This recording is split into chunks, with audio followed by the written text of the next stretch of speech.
50th anniversary year, so pretty cool. This is also our final Breakfast by the Bay. So really excited that you're here with us today. My name is Jen, and I have a really interesting activity with you all today. We're going to be doing a trawl, catching some live animals from Narragansett Bay. If you can see me and hear me okay, just give us a little thumbs up in the comments, or give us a little like and just let us know that everything's working properly and we're ready to get started. I'm just going to hang on for a minute to give folks time to find our live video today and join us.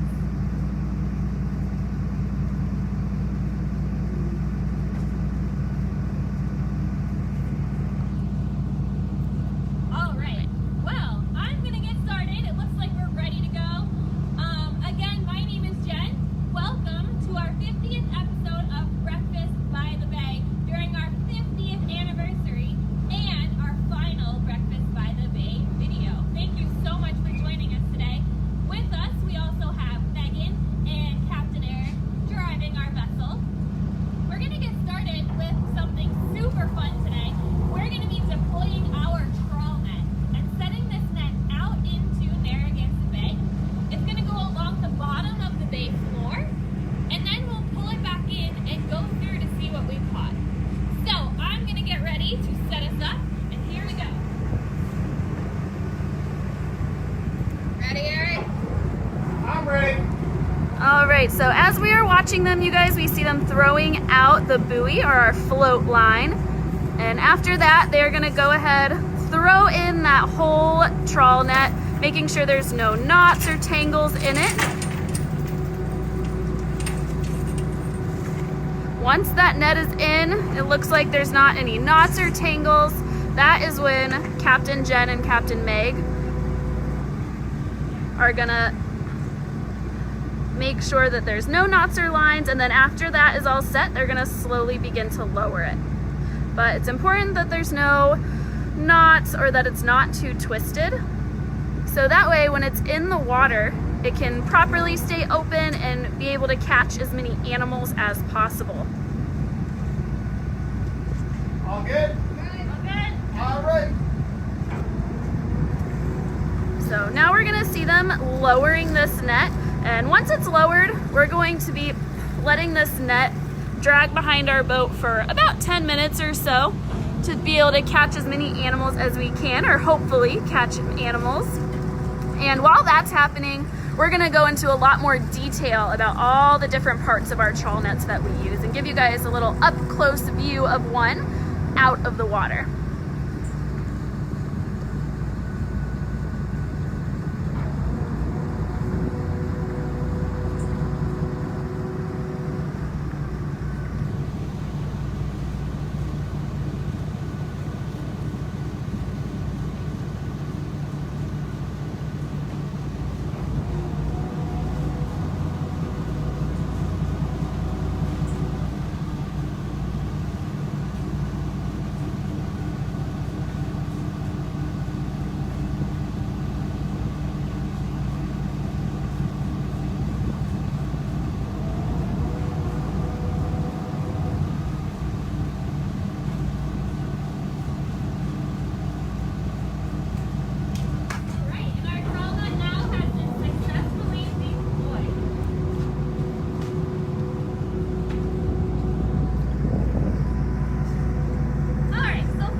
So we have a couple questions. Jeff would like to know where we are trawling, and also Stephanie would like to know how long does a trawl take? Yeah, awesome. Great question. We have about 10 minutes to pull our trawl net behind us now. So I'm going to go over some information answering those questions where we are. So we are right up in the northern part of Narragansett Bay. This whole stretch right here is called the Providence River. Now we are right along this side here. You see these little purple dots? These are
side here, we are looking at Barrington.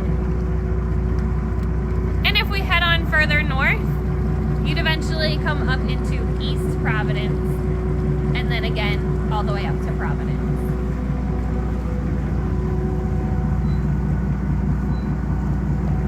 So let's head on up here so I can show you what our trawl net looks like in the water, because we didn't get a very good view of that. So here we have a model of our trawl net. This is the opening of our net. Now on our actual net that's in the water, these sides were tied off to some big, large pieces of wood. Those are the trawl doors, the otter doors. And those doors will actually lay kind of like this on the bottom, and they'll kind of skate through along the bottom of the bay. Then we'll get to the opening of the net. As you can see on this one, they have floats on the line that's on top of the net, and the bottom line has a chain.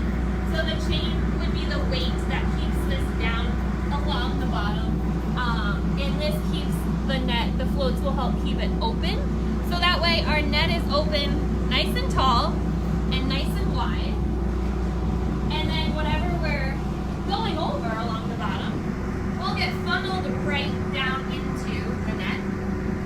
As it gets a little smaller, we get to the belly of the net, and as we continue to the smallest part, this is called the cod end, named after the fish cod. But this is where we hope that the things we're trying to collect at the bottom will eventually get caught. You can untie the bottom so that everything can just empty out towards the bottom. But it does have a nice cone shape so that everything gets funneled down to the cod end. Then we can open it up and examine what's inside. So let's see, do we have any other questions, Miss Reagan? We haven't gotten any so far, no? But they right. think it's a beautiful day to be out here. So, what type of bottom do you think we might be trawling on up here in the upper bay of the Providence River? What do you think that bottom habitat is like? Any thoughts? Haven't gotten too many thoughts. Is it maybe kind of muddy? Yeah, so we're going to have a nice flat muddy bottom that we want to deploy our trawl net on. So we can't just launch our trawl net anywhere we like. We need to find spots that we know are not going to be super rocky, because we don't want to collect any rocks inside of our trawl net. It would be really heavy to pull back up, and it could damage the net. So we want to find a nice flat bottom surface, or a flat bottom at the bay. So this spot here is going to be nice and muddy, nice and sandy. What kind of creatures do you all think might live along that muddy, sandy bottom? And if you have any guesses, feel free to leave some of those answers right in the comments. Well, while we're waiting for some guesses, Stephanie wanted to know, how big is a trawl net? Ooh, that's a great question. Captain, how big is our trawl net? So the head rope, or the top rope, is how you measure a net, and that is 16 feet. So it stretches 16 feet wide at the mouth. All right, and we have a guess. Samantha thinks maybe we'll catch some crabs. Crabs are a great guess. We often do catch crabs up here in the Providence River, and they do live along the bottom. So a crab is a great guess for something we might catch. And we have maybe a skate or maybe some starfish. Awesome, yeah, these are all great guesses. Now, you may have tuned into our seining video last week, and Captain Eric has a great quote that I'd love to repeat, that it is called fishing and not catching. So we don't often know what we're going to catch, and it's not a guarantee that we will catch anything. But these are some great ideas and some great hypotheses about what we might collect in our trawl net. All certainly possible. All right, maybe some flounder or fish, a mantis shrimp, Letty's guess. Awesome, yes, I would love to catch a mantis shrimp. That would be very exciting. We have about 2 more minutes left to continue towing our trawl net behind us. So in just a minute, Miss Megan and I are going to head on back and get ready to pull it back in. If there are any questions before we go, let us know. Otherwise, I'm going to start making my way back there so I can get ready to do the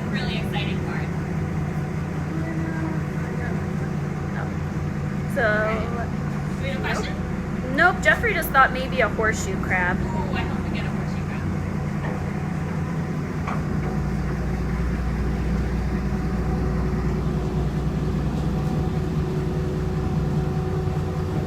All right, why don't we get set up to retrieve?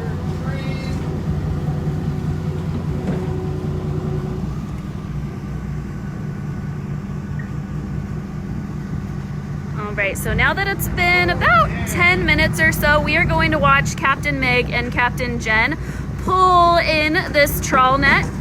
Once that is completed, we are going to be able to put, hopefully, some animals or critters that we find into these already set up viewing tanks here. But first, we're gonna let you guys watch Captain Meg and Captain Jen work their muscles a little bit, pulling in this trawl net. And this tow line is about 225 feet long. All right, so I don't know if you all heard Captain Eric, but these strong women, Captain, are pulling in about 250 feet of this line right here to get our trawl nets back on the boat.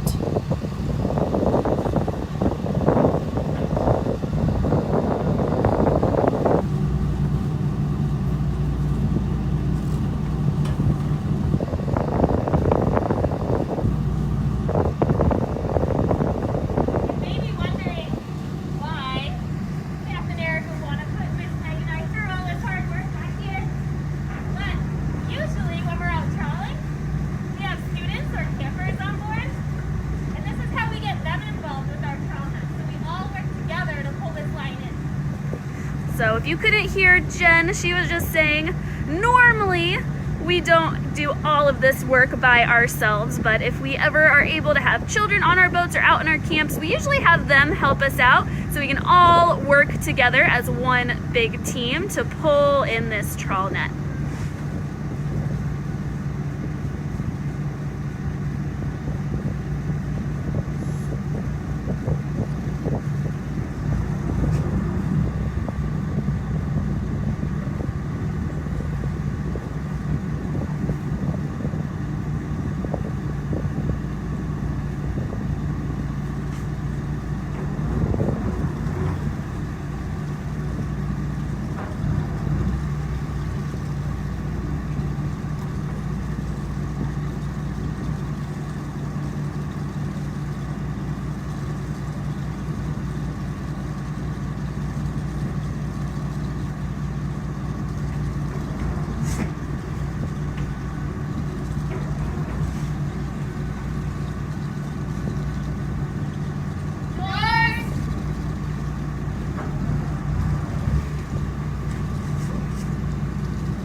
All right, so we have our line nice and secured. So now we get to do the fun part with pulling in the actual net and seeing if we are able to catch anything.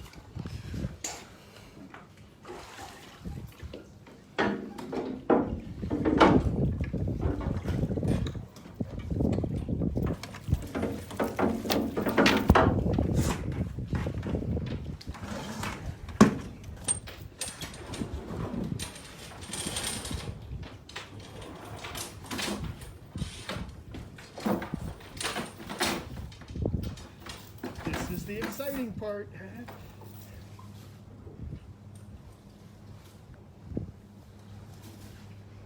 So we're gonna bring it up and then dump out that cod end. Right now they're shaking everything that's might be in the belly of the net. Now Megan is hauling up that cod end and gonna swing that over here. Oh, I hear something flapping. Oh, that's always a good sign.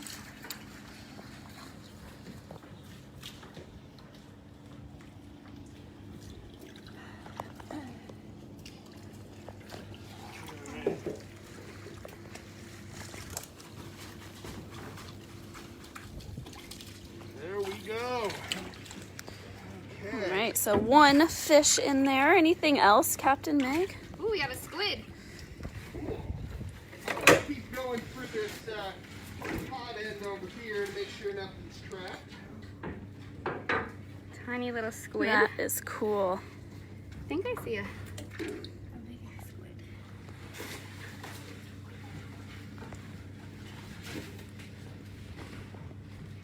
Some red-bearded sponge. Lots and lots of seaweed, so we have some sea lettuce. That fish that we caught is called a scup.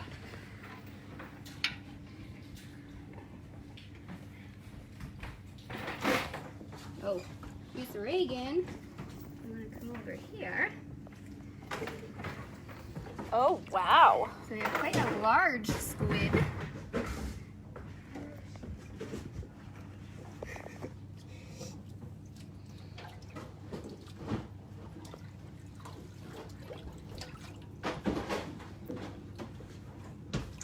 We also have two different types of sponge in here. Miss Meg, I don't know if you mentioned this yet. Yeah, I didn't do that one yet. Oh, cool.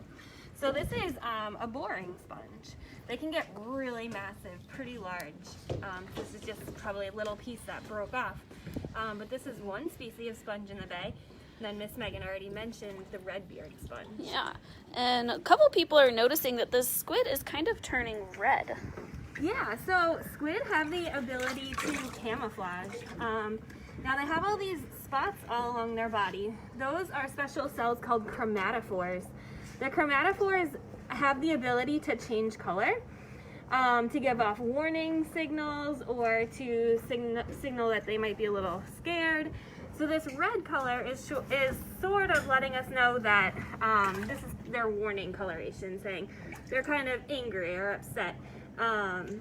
And so you may see the squid start to change color to a lighter color, and that's just kind of how they communicate. It's really fascinating. And Connor wants to know, what's the most common creature that we catch during these trawls? That's a really great question, Connor. Actually, every year seems to be a little bit different about what we're seeing. Scup are a very common fish to catch. In terms of crabs, we're usually catching spider crabs. Squid are very common as well. And then you're seeing a lot of different species of seaweeds. Sea lettuce is very common to catch. And so aren't these slipper snails. And Stephanie was wondering, what happens to everything that we caught? Great question. Most of the times we're sending everything that we catch right back into Narragansett Bay. We at Save the Bay, our education team does have a collector's permit. So we are allowed to keep anything interesting and bring things back to our aquarium that's located down in Newport. So if we found something that we think they might be in need of for the aquarium, we could certainly do that. But most of the time we're actually just, doing catch and release. We're looking at these animals and these plants. We're teaching kids about them when they come out with us for camps or for school groups. We are teaching them about the species as well as helping them learn to actually identify. So we're not telling kids what they are, but we're actually letting them use guides to do the identification themselves. And then here, if you can see this one here, this is a really common jelly. And this is a comb jelly. Not sure if you can see it too well in the reflection. We can see it a little bit, some of those lines going through the body there. Awesome. Yeah, so this is a pretty good catch today.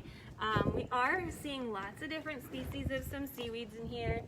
We have a scup and a squid. Two squid. We have comb jellies. We have two different species of sponges. Oh, there's a little squid. Oh yeah, that squid is very red now. Yep, we'll be releasing it very soon. And there was another shell that I wanted to point baby out. squid. Oh, and our squid just inked over here.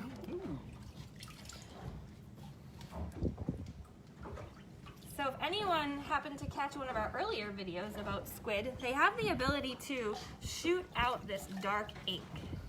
And maybe the squid did it because the scup was close by and it felt a little threatened. But squid can release this ink, and the whole purpose of it is that they hope to kind of surprise a predator. And the predator might kind of stop for a second and be like, whoa, what was that? And then it will give the squid just a few seconds to escape quickly. What's the most unique thing that you guys have caught in a trawl? Whew.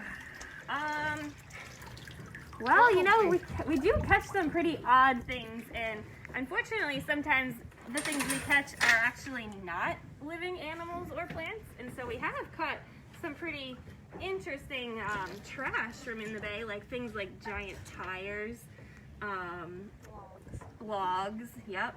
But in terms of unique things that we've caught that were actually animals, Dogfish. dogfish, Pretty cool. Yep, skate have been really cool to catch before.